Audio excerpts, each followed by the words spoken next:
When we prepared ourselves to go to Cambodia, our parents all showed up at the airport to wish us a good trip. And with a delay in the flight, we had plenty of time to play games and get bored.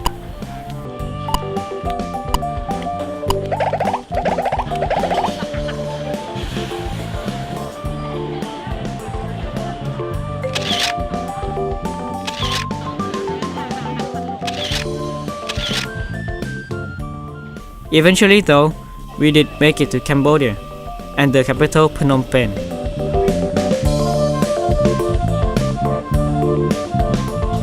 Although the country is now only about 1/3 of the size of Thailand, Cambodia was once known as the mighty Khmer Empire, a Hindu-Buddhist empire that stretched from southern Vietnam to northern Laos and all of the present-day Thailand. The empire's capital was Angkor, which was probably the largest pre-industrial urban center in the world, and about which I'll tell you more later on.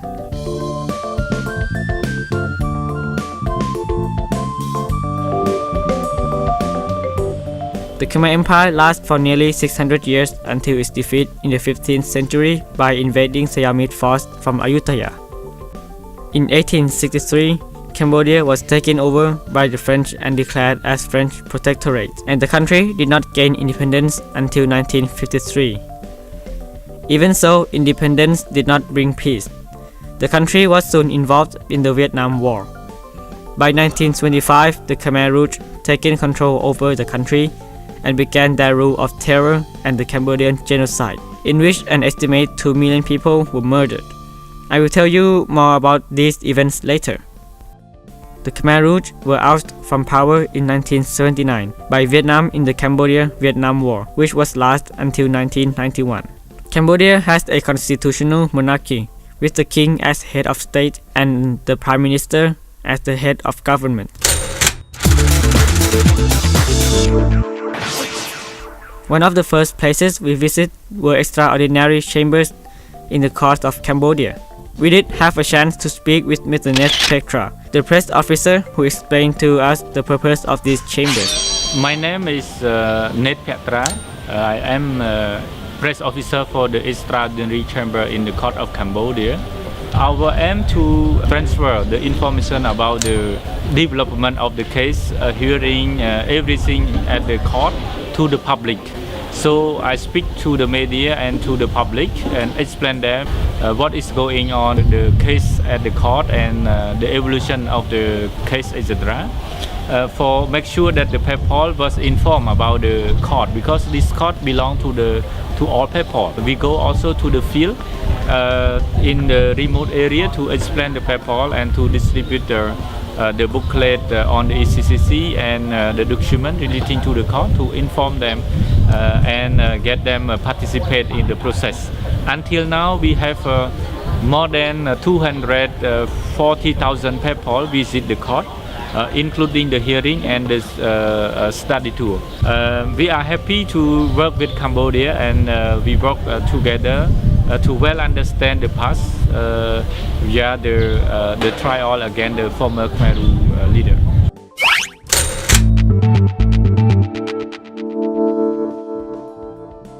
ECCC is the hybrid court between Cambodian and United Nations. This court was established to prosecute against the crime committed during the Khmer Rouge regime, and only two kinds of the people face to prosecution is the senior leader of Khmer Rouge and the most responsible for the grave crime committed during 17 April 1975 to 6 January 1979. And this court was not established to destroy the peace, but keep between peace and justice. And we don't prosecute again all Khmer Rouge, but only the top of the leader.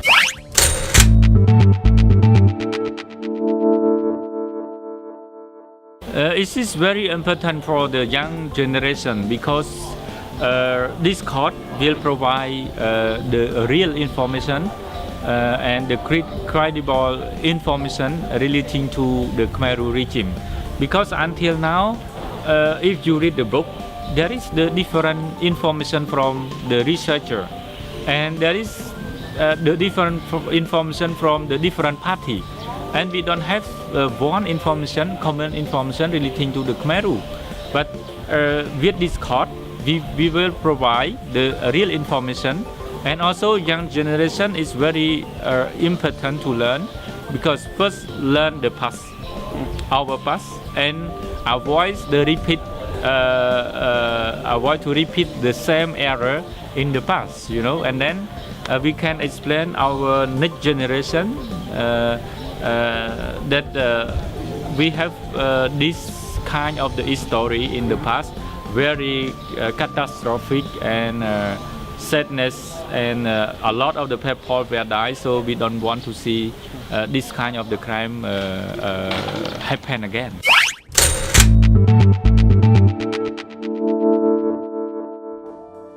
All these nations should avoid the crime like Khmer Rouge regime, and should treat their people with the human rights, and then the respect of the human rights and the life of the people is very important, and find a way for keeping the peace, not the war.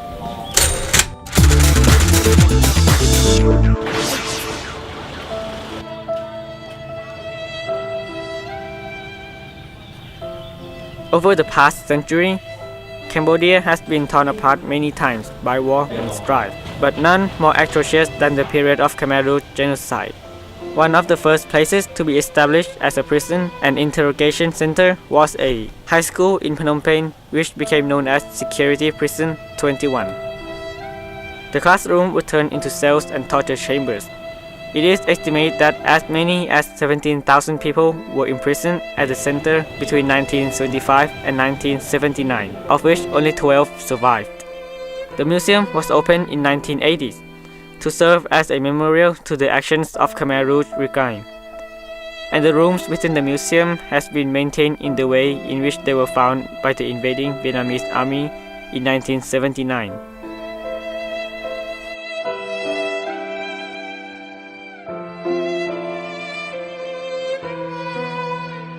Today we are in Genocide Museum at Cambodia, and I see a lot of things. In 1975, the Khmer Rouge is kill a lot of people, and they teach students knowledge is a very bad thing. They teach the little kids say the teaching doesn't matter, but work is really important. The Khmer Rouge have a concept that knowledge is a bad thing.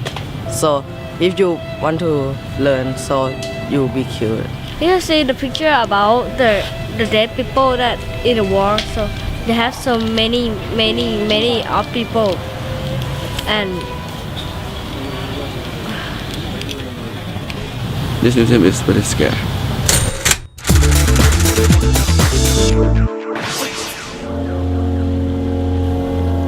From the Ton Saleng prison site, we traveled 17 kilometers to south of Phnom Penh to the Chong Ek Genocide Museum. This site was formerly an orchard, but was turned into an execution ground by the Khmer Rouge. This site is the best known of the sites known as the Killing Fields. In fields similar to this one, nearly 2 million Cambodians were executed during the Khmer Rouge regime rule between 1975 and 1979. Nearly 9,000 bodies were discovered at this site in mass grave.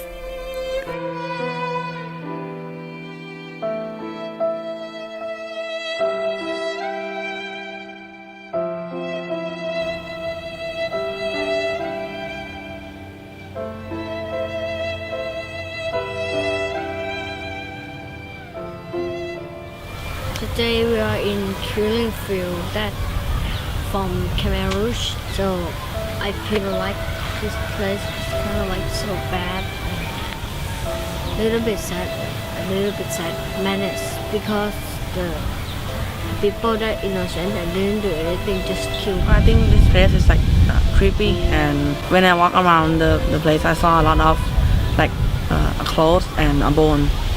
Some graves of children, and all the smart people were killed by just because they're smart. Like, it's nonsense. This place made me feel a little bit sad because you will see the many skeleton.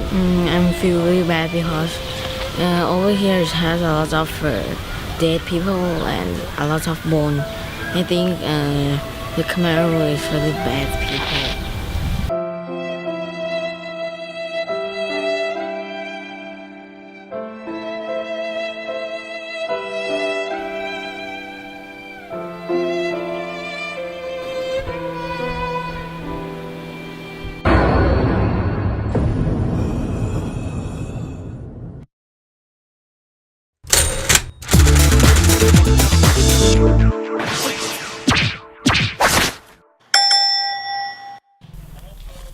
Although Thailand has its Muay Thai boxing and it is known around the world, we also want to learn more about the Cambodian martial art, Bokator. This martial art is considered one of the oldest forms of Khmer martial arts, dating back nearly 2,000 years. Yet, it was outlawed by the Khmer Rouge and not officially allowed to be taught in Cambodia until 2001. We had a lot of fun, and of course, we now know how to defend ourselves, so watch out. Most of his students is from the province, so we come here only for learning from him. And most of the time after they learning and at the weekend they need to go to do a boxing on the TV. What does the name Bokator mean in English? Pounding a lion.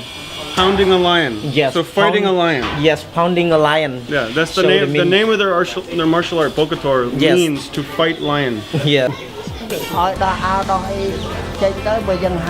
The first exercise that make your body easy before we do the Khmer boxing.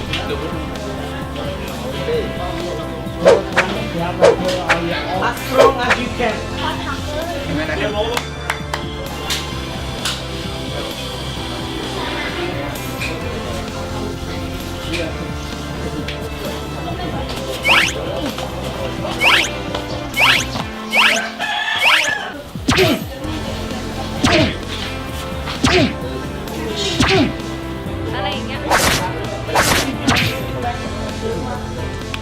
One, two, one, two, one, two, three.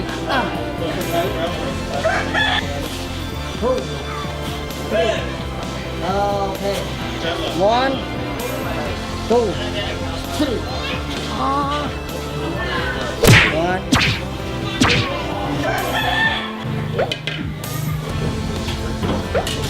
One, two, three. Okay. One, two, three. One, two, three.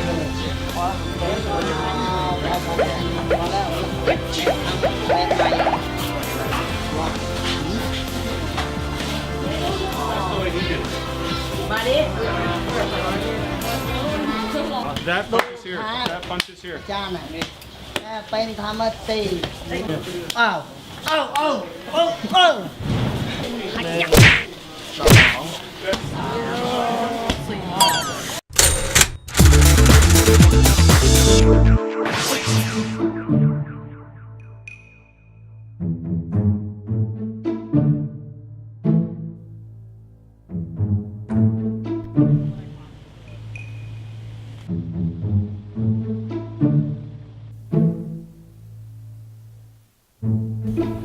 After a full day of activities in Phnom Penh, we packed our bags and bought a bus to take us to the World Heritage Site Angkor. The ride from Phnom Penh to Siem Reap takes nearly 7 hours, and we arrived in the early morning. Fortunately, the seats allowed us to recline and sleep a bit. From our hotel, we used minivans to get to the site.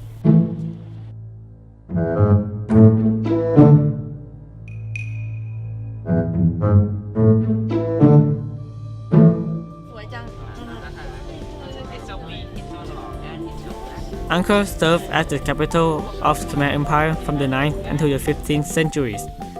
The site of the city, located north of the Great Lake Tolen Sap, near Siem Reap city.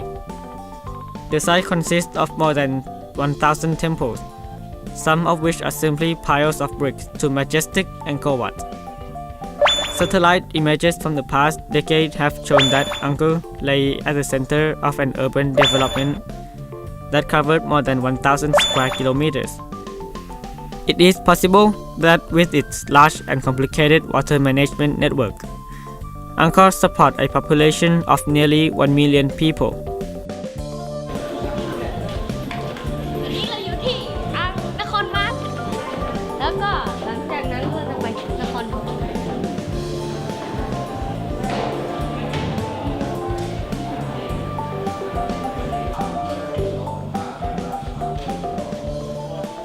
Angkor Wat, built by King Surya Varaman II, was dedicated to Hindu god Vishnu under subsequent rulers and particularly during the reign of King Chayavaraman VII. The area surrounding Angkor Wat was further developed and Angkor Thom was built. Angkor Thom, located nearby, was built at a time when Buddhism became dominant in the kingdom, as Chayavaraman has adopted Buddhism as his faith. With this change, we can see some of the differences between the two main structures. Although a return to Hinduism after a king's death led to widespread destruction of Buddhist image.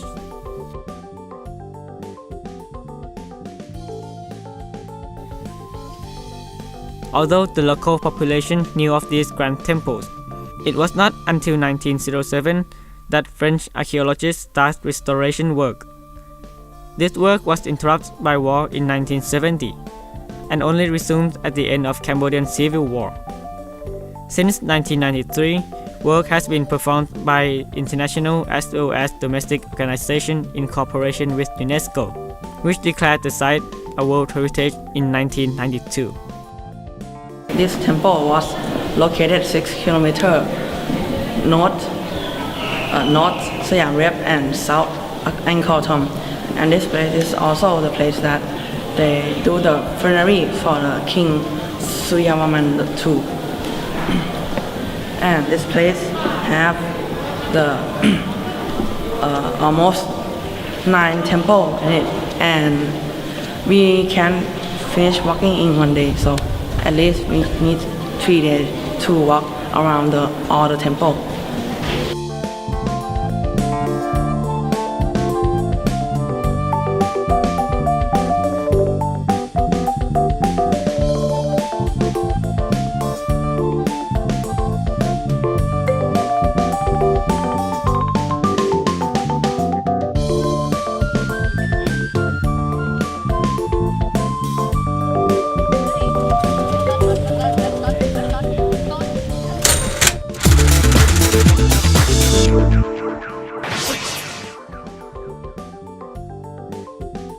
The S21 prison, because the S21 prison tells a lot about the history, how Cambodia has suffered from the Khmer Rouge. The temple, because it look nice and beautiful. Just temple, because I like to adventures and try to do something fun and really challenge. I think the boxing is very fun. Because boxing teacher he can say a little bit Thai and he's teach a lot of technique. I like it because I can use for like protect myself from the bad guy, like thief or something like the robber. No, because I want to wait for Cambodia to be more improved, and then I will come back again. 69% that I will come here because I feel like a little bit upset about the people that sell souvenir, the traffic, and I like to come back to Angkor Wat to make some adventure. Sure, I would like to because there's some place that I really want to go to. Like for example, I haven't really tried the traditional Cambodian food yet and something like that. Or maybe like some of the temples that are famous. I haven't been there yet, so I can give a try to come back here again. Yeah, I would like to.